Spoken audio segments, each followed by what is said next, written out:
Hey everyone, welcome back to my YouTube channel can of biology with Ashna Siddiqui. आज हम discuss करने वाले हैं पार्ट 6 को। जैसे कि हमने लास्ट वीडियो में पार्ट 5 देखा था एमएससी बायोटेक्नोलॉजी एंट्रेंस पेपर जो हमारा इस साल हुआ था जामिया मिलिया इस्लामिया का। तो आज हम देखेंगे पार्ट 6 को, जिसमें हम क्वेश्चन नंबर 51 से 60 तक डिस्कस करेंगे विद सॉल्यूशन। और इससे पहले वाली वीडियो तक हमने 50 क्वेश्चंस को अच्छे से डिस्कस कर लिया है।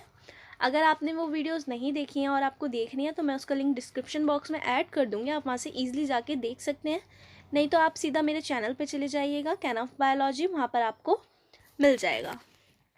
स्टार्ट करते हैं आज के questions. Our first question is question number 51, a PCR cycle consist of. तो सबसे पहले मैं आपको PCR की फुल फॉर्म बता दूँ। PCR की फुल फॉर्म होती है पॉलीमरेज चेन रिएक्शन। क्या होती है हमारी पॉलीमरेज चेन रिएक्शन। ये क्वेश्चन भी कई बार पूछा जाता है एंट्रेंस एग्जाम में, तो आपको मैंने इसलिए बता दिया। तो इस क्वेश्चन में क्या पूछा गया है, PCR साइकिल कंसिस्ट ऑफ। इनमें तीन स्टेप दिए हुए हैं जो इस साइकिल के अंदर होती है, हमें उसे लाइन वाइज बताना है कौन सा सही है कौन सा गलत। तो यहाँ पर आप देख सकते हैं सॉल्यूशन में मैंने यहाँ पे दे रखा है। तो जो हमारा नंबर फर्स्ट स्टेप होता है इस साइकिल के अंदर वो होता है हमारा डीनेचुरेशन। सेकेंड स्टेप में क्या होता है हमारी एनिलिंग, और थर्ड स्टेप में होती है हमारी elongation. First step denaturation, second step annealing और थर्ड स्टेप इलोंगेशन।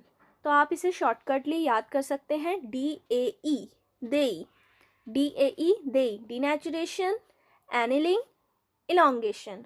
तो हमें इन्हीं ऑप्शंस में से इन्हें छांटना था कौन सा सही है कौन सा गलत। तो हम ऑप्शन ए देखते हैं, क्या दे रखा है, denaturation correct, primer annealing correct, और फिर इलोंगेशन ये भी करेक्ट। तो हमारा ऑप्शन ए क्या हो जाएगा, करेक्ट। बाकी हम देख लेते हैं क्या क्या दिया गया है। डीनेचुरेशन, इनिशिएशन, इलोंगेशन ऐसा नहीं है, इनकरेक्ट। प्राइमर एनिलिंग जो कि हमारा सेकेंड स्टेप था इन्होंने फर्स्ट स्टेप में ही दे दिया, ये भी हमारा इनकरेक्ट हो जाएगा।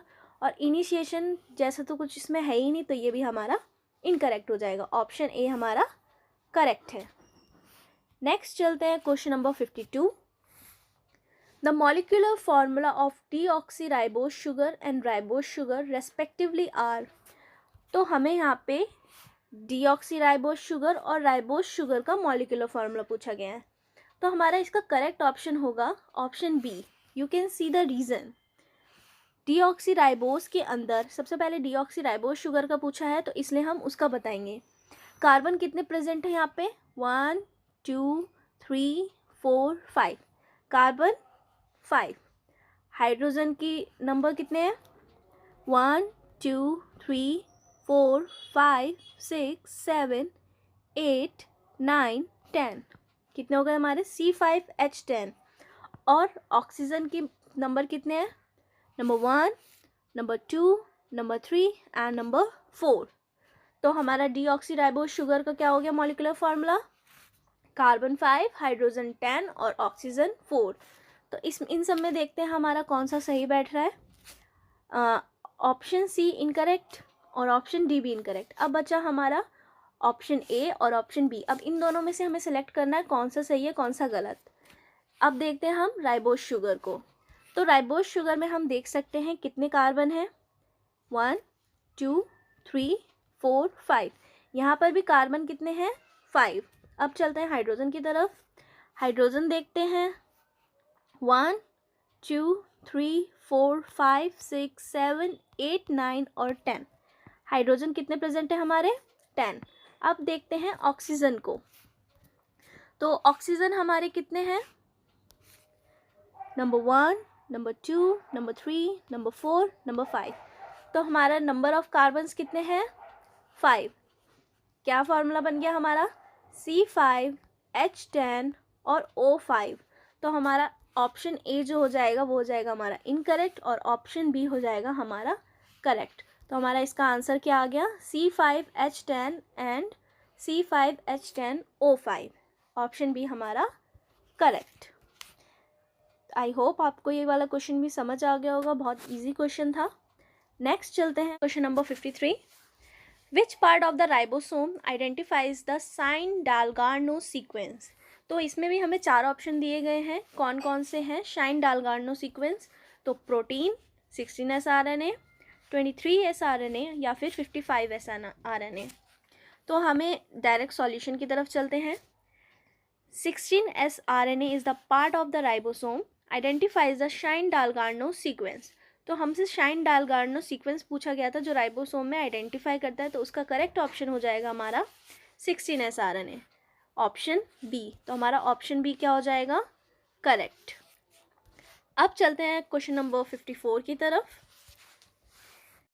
इन a tissue culture experiment a student desire to have more differentiation of shoots. यहाँ पे किसकी बात हो रही है? शूट्स की। ये बात हमें ध्यान रखना है क्योंकि ये क्वेश्चन में अभी हेल्प करने वाला है हमें। Which of the following plant growth hormone ratio should be used. तो इनमें से कौन सी प्लांट ग्रोथ हार्मोन यूज होगी? ऑप्शन दे रखे हैं हमें, high gibberellin to cytokinin, option B high gibberellin to auxin, option C high cytokinin to auxin, या फिर option D high auxin to cytokinin. तो हमारा ऑप्शन ए और ऑप्शन बी तो डायरेक्ट इनकरेक्ट हो जाएगा क्योंकि हमारा इसमें जिब्रेलिन का कोई वर्क नहीं है। अब हमारा यहाँ पे काम है साइटोकाइनिन और ऑक्सिन का, साइटोकाइनिन और ऑक्सिन का। तो अब हम सिंपल सॉल्यूशन की तरफ देखते हैं, हमसे क्या बोला गया है और हमें क्वेश्चन से क्या हेल्प मिली है। जैसे कि मैंने आपको बताया था, हमें शूट्स पर ध्यान देना है। A high ratio of cytokinin to auxin favour shoot production. Shoot production में क्या हेल्प करता है? जब रेशियो हाई हो, किसका? Cytokinin to auxin, high cytokinin to auxin. तो यहाँ पे शूट की बात हो रही तो हमारा ऑप्शन सी भी करेक्ट हो जाएगा और ऑप्शन डी इनकरेक्ट हो जाएगा क्योंकि यहाँ पे हाई ऑक्सिन से साइटोकाइनिन में जा रहा था, बट हमसे शूट की बात हो रही थी तो शूट प्रोडक्शन में हाई रेशियो किसका होता है? Cytokinin to auxin. इसके आगे भी एक क्वेश्चन हम ऐड कर सकते हैं। जब हमारा क्वेश्चन यहाँ पे शूट की जगह रूट होता, क्या होता? शूट की जगह रूट होता तो where is a high auxin to cytokinin ratio favour root production. Root production में क्या होता? ऑप्शन डी हमारा करेक्ट हो जाता। क्यों? क्योंकि इसमें क्या हेल्प करता है? High auxin to cytokinin. तो हमें याद रखना है, जब शूट की बात होती है तो हाई साइटोकाइनिन टू ऑक्सिन होता है, और जब रूट की बात होगी इन फ्यूचर कभी भी आप ऐसा क्वेश्चन देखें तो उसका ऑप्शन क्या हो जाएगा? Auxin to cytokinin. ऑलराइट, तो हमारा इसमें क्वेश्चन नंबर सी करेक्ट था। नेक्स्ट चलते हैं क्वेश्चन नंबर 55। ये भी हमारा बहुत इजी क्वेश्चन है, डायरेक्ट क्वेश्चन है, तो इसमें हम इधर उधर ना करते हुए सीधा आंसर बता देंगे। Which one of the following factors release from damage tissue initiate a chain of clotting events. तो इसका हमारा करेक्ट ऑप्शन हो जाएगा option C, tissue thromboplastin. Tissue thromboplastin release from damage tissue initiate a chain of clotting events. तो हमारा इसका correct option क्या है? Option C. नेक्स्ट चलते हैं क्वेश्चन नंबर 56। ये भी थोड़ा ध्यान देने वाला क्वेश्चन है, मैंने यहाँ पे बहुत प्यारे डायग्राम में इसको समझाने की कोशिश की है। क्वेश्चन नंबर 56 में हमारा क्वेश्चन क्या है? 4 neurons typical values of the resting potential range from. हमें यहाँ पे न्यूरॉन्स के लिए उसकी रेस्टिंग पोटेंशियल रेंज बतानी है। जब वो रेस्ट पर होता है तो कितना रेस्ट उसका हाई पावर में कितना जाता है? Positive 60 MV, 60 MV to 70 MV, minus में, या फिर 100 वैल्यू में, या फिर 0। तो हमारा यहाँ डायग्राम में क्या शो हो रहा है? जब वो रेस्ट रेंज पे है, पोटेंशियल रेंज जो उसका रेस्टिंग में है, तो हमारा क्या आ रहा है? -80। कितना आ रहा है? -80। तो हमारी वैल्यू करेक्ट आंसर क्या हो जाएगा हमारा? -70 MV से -80 MV। ये हमारा करेक्ट ऑप्शन होगा, ऑप्शन बी। और यहाँ पे देख रहे हैं हम हाई रेंज, जब वो काम करने वाले उसमें होता है वर्किंग जोन में, तो उसका क्या होता है? +40 MV, या फिर उससे भी हाई जा सकता है, ये हम मान रहे हैं। इसका करेक्ट ऑप्शन हो जाएगा हमारा option B, -70 MV to -80 MV। Next चलते हैं क्वेश्चन नंबर 57। ये क्वेश्चन भी बहुत ही इंटरेस्टिंग क्वेश्चन है। जैसे कि इसमें पूछा गया है, विच one of the following sequence is a palindrome. Which one of the following sequence is a palindrome. तो हमें यहाँ पर 4 ऑप्शन दिए गए हैं, इनमें से हमें बताना है पैलिंड्रोम सीक्वेंस कौन सी है। तो सबसे पहले हम जान लेते हैं पैलिंड्रोम सीक्वेंस क्या होता है। पैलिंड्रोम सीक्वेंस क्या होती है हमारी, जब हम किसी भी नंबर को लिख रहे हैं और जब उसकी नीचर की कॉम्प्लीमेंट्री जो हमारी लाइन है वो क्या है, मान लिया हमने 1 2 3 4 5 आए, बट इसका जो अपोजिट आएगा वो हमारा क्या आना चाहिए, 5 4 3 2 1, 5 4 3 2 1। तो देखते हैं हम हमारे ऑप्शंस क्या दिए हुए हैं। दे रखा है हमें क्वेश्चन नंबर में, विच one of the following sequence में, पहला वाला है हमारा 5 प्राइम ACG GATT CGC। अब क्या करेंगे, इनको हम, इनका पेयर क्या होता है, ए का पेयर क्या होता है T, G का पेयर क्या होता है C। तो हम बताएंगे ए का पेयर क्या है हमारा T, C का G, G का C, G का C, A का T। तो अब हम क्या देख रहे हैं कि ये तो A है बट यहाँ पे क्या है C। ये लाइन अगर हमारी उल्टी आ जाती तो ये हमारा करेक्ट ऑप्शन हो जाता, बट ये ऑप्शन इनकरेक्ट है। रीज़न यहाँ पे देख सकते हैं हम, AT आ रहा है और T कॉर्नर में ही नहीं है, तो ये ऑप्शन भी हमारा क्या हो जाएगा, इनकरेक्ट। नेक्स्ट देखते हैं क्वेश्चन नंबर 57 का B, 5 prime AT GCCG 3 prime. 5 prime to 3 prime है, तो यहाँ पे सबसे पहले हम क्या कर लेंगे, 3 प्राइम टू 5 प्राइम। अब ए का क्या होता है हमारा पेयर T, T का पेयर क्या होता है A, G का पेयर C, C का G, C का G, G का C। तो ये भी हमारा उल्टा पेयर नहीं आ रहा, ये इसका अपोजिट पेयर नहीं आ रहा। अगर ये ऐसे घूम जाता, कैसे, जैसे कि यहाँ पे AT GCCG है, अगर यहाँ पे हो जाता GCC GTA, तब तो ये हमारा करेक्ट हो जाता, बट ये पॉसिबल ही नहीं हुआ, पेयर इनका बना ही नहीं। अब हम देखेंगे ऑप्शन C, यहाँ पे मैं सीधा कर देती हूँ, 3 प्राइम, C का क्या होता है G, C का क्या पेयर G, A का T, T का A, ये भी हमारा पेयर नहीं बना, तो ये भी हमारा इनकरेक्ट। अब लास्ट ऑप्शन बचा है, देखते हैं ये बनता है कि नहीं बनता है। यहाँ पे दे रखा है 5 प्राइम GCCT 3 प्राइम। अब ये 3 प्राइम क्या हो जाएगा, यहाँ आ जाएगा, यहाँ पे क्या आ जाएगा हमारा 5 प्राइम। अब A का पेयर क्या होता है T, G का पेयर C, G का पेयर C, C का पेयर G, C का पेयर G और T का पेयर A। अब आप देख सकते हैं हमारा आंसर क्या आ रहा है, ऑप्शन D। क्यों, ये देखिए, ये जो हमारी वैल्यू है A यहाँ चली गई है और ये T वाली वैल्यू यहाँ आ गई है। कैसे, TCCGGA, TCCGGA, TCCGGA, तो ये हमारा होता है पैलिंड्रोम सीक्वेंस। आई होप आपको थोड़ा समझने में प्रॉब्लम हो रही होगी, बट आपको क्लियर हो गया होगा। अगर आप इसको एक बार और देख लेंगे वीडियो को तो आपको अच्छे से क्लियर हो जाएगा पैलिंड्रोम होते क्या हैं, पैलिंड्रोम सीक्वेंस क्या होती है। जब हमारा ABCD और जब इसको हम अपोजिट में कॉम्प्लीमेंट्री लिखेंगे तो क्या आना चाहिए, DCBA, यही होता है हमारा पैलिंड्रोम। आई होप आपको ये क्लियर हो गया होगा। तो अब चलते हैं क्वेश्चन नंबर 58 की तरफ। What is the pH of 10⁻⁻8 molar solution of HCl।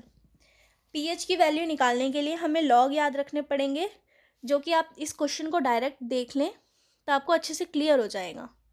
तो हमें क्या क्या दे रखा है, pH की वैल्यू क्या दे रखी है, माइनस लॉग हाइड्रोजन, जब इसमें HCl की बात हो रही है। But there is more to the story, assuming the aqueous solution we have factor in the pH of neutral water which is 7। जब हमारा न्यूट्रल वाटर होता है, नॉर्मल वाटर होता है, उसका pH क्या होता है 7। Since hydrogen is 10⁻⁻7 as a source of proton as well, total proton molarity is 10⁻⁻7 plus 10⁻⁻8। यहाँ पे नॉर्मल वाटर की बात भी हो रही है और HCl की बात भी हो रही है, जिसकी दोनों पावर को ऐड कर लिया गया है और हमारी वैल्यू कुछ इस टाइप से आई है 1.1 × 10⁻⁻7। तो जब हम इन दोनों की वैल्यू का लॉग निकालेंगे तो हमारा ऑप्शन ए जो है वो करेक्ट हो जाएगा, 6.959। करेक्ट ऑप्शन इसका क्या है हमारा ए। तो ये था हमारा क्वेश्चन नंबर 58। नेक्स्ट देखते हैं question number 59। Which one of the following viruses contain single stranded DNA as the genome. Normal viruses जो होते हैं वो हमारे डबल स्ट्रैंडेड डीएनए होते हैं, बट इनमें बताना है सिंगल स्ट्रैंडेड डीएनए कौन सा है।